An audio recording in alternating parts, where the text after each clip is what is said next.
Hey guys, this is my TOK presentation and it concerns arts, creation, and reflection. I was in a music appreciation class when we were listening to Handel's piece Eternal Source of Light Divine. It was an extremely beautiful piece and it really made me appreciate the beauty of hearing, to be able to hear these music and how it produces like these pleasant feelings of emotion like happiness, during that time. Thinking about it, led me to like this type of idea. Did Handel create that type of auditory beauty, or is that auditory beauty has always been existed, and is that and that um, Mr. Handel only reflects it? Which brings us to the central knowledge question of this presentation, which is, does art create or reflect beauty? First off, we need to define what art does. The, the main purpose of art is to represent, and it can represent different values in society. Like, for example, the cultural aspect through ethics, the artist's emotion through like Beethoven's introspective string quartet, which mirrors like his bad relationship with his nephew, and sometimes it can represent the problems of the on this society, like the animal farms mockery of Soviet Union. It is basically and art is basically a result of artist reasoning or knowledge. The creative intention of artists is what defines its meaning. Just like what Mr. Watts said, art is supposed to reflect certain beauties around them, like the beauty of sunset, and which of course exists because which of course exists because when you look at like impressionistic painters of the 19th century, you could see how this is basically you could see you could see like this interpretation of this particular beauty. In this case, the beauty of experiencing the environment in which impressionistic painters basically painted like these beautiful environment in order to showcase like these idea of like being one with the nature and enjoying the view. All right, so now that we have defined art, what is then beauty? Beauty is something that stimulates the sense of beauty is basically a stimuli that stimulates the sense of perception of the receiver. And sensory perception as a way of knowing is basically innate, and it is primitive. It is primitive because first, we need it in order to survive. Burning our hand. One example is um, is the sense of touch. Like when we touch something that gives us like a negative feedback, we would basically get away from those stuff in order to save ourselves. Like for example, like burning our hand. If we know that something is really hot, we try to stay away from there in order to be safe. Also, sensory perception is a precursor to other ways of knowing. The previous one is the reason, because now you develop the reason to stay away from dangerous stuff like lavas. Also it develops but also one notable ways of knowing is emotions. When you see something that is pleasant, like a meadow field, it helps you. It it provides you like positive emotions, like peace and happiness. You know. Okay then. With this then, beauty has always existed because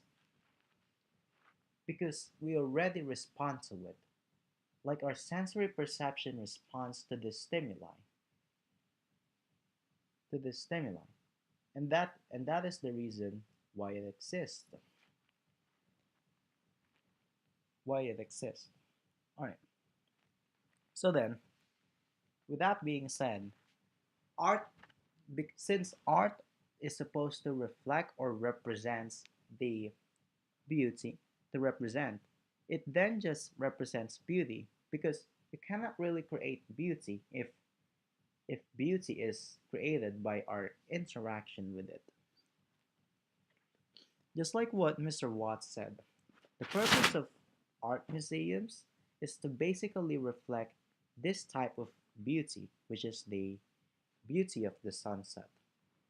So basically, what he is saying is that the main job of the art is to basically present an emotion, is to basically pre- use this type of beauty and help people expand more into it, to basically get like a deeper meaning into it. So then, art then manipulates this beauty in order to elicit that stimulation to the audience as much. But then, does art really only creates? Really only, I'm sorry, really only reflects?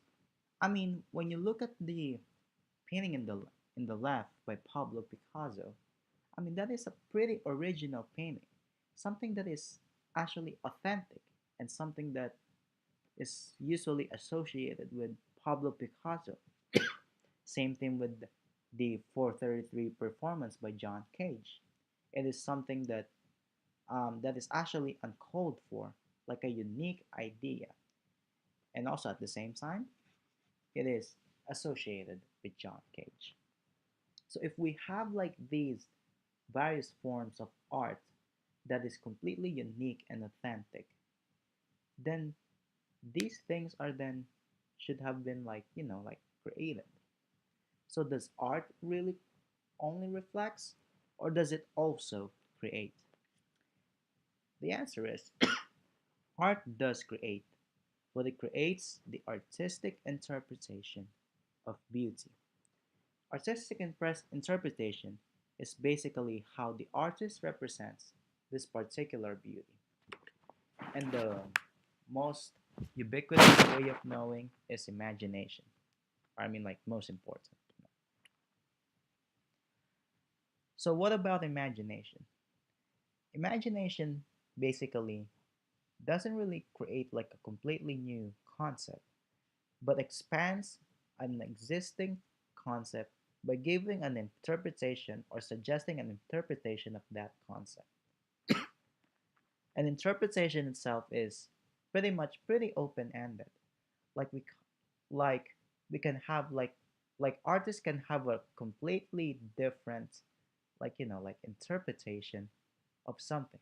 Like like in the Bible, like in the Bible for example, um, love is considered a something that is profound, something that is significant, which is completely different to the Greeks' interpretation of love, which is destructive and that you should basically like let it go and just detach yourself from it or whatsoever.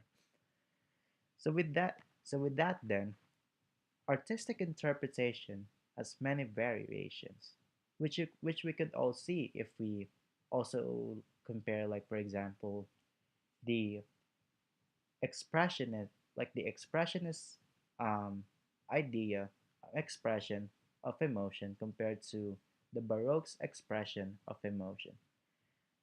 Expressionist painters basically used distortion, like they distort like the people in the paintings, while in Baroque they use like a really stark contrast of light and dark, and basically like the movement and more emphasis on like the more impassioned movement of like the characters in order to basically show this type of emotion, like this passion, etc.,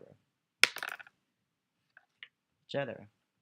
So with that being said, if imagination doesn't really provide like a complete knowledge or like a completely original concept, It doesn't create new knowledge, but it does expand through it, through artistic interpretation. And of course, the interpretation, the artist has the total control of the imagination that he wants.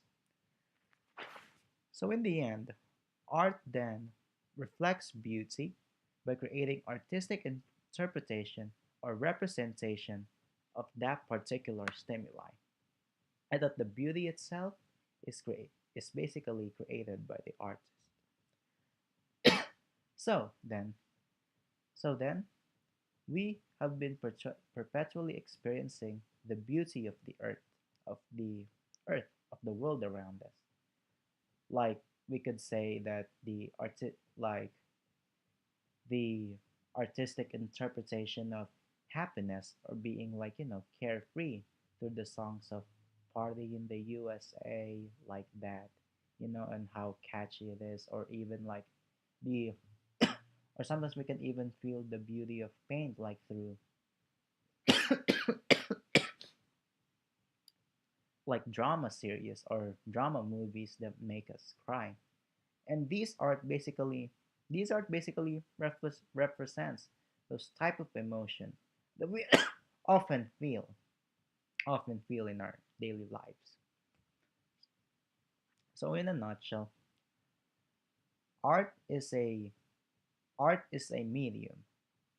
Art is basically like a producer of the stimuli, like a factory, and the goods are basically the stimuli that we consume.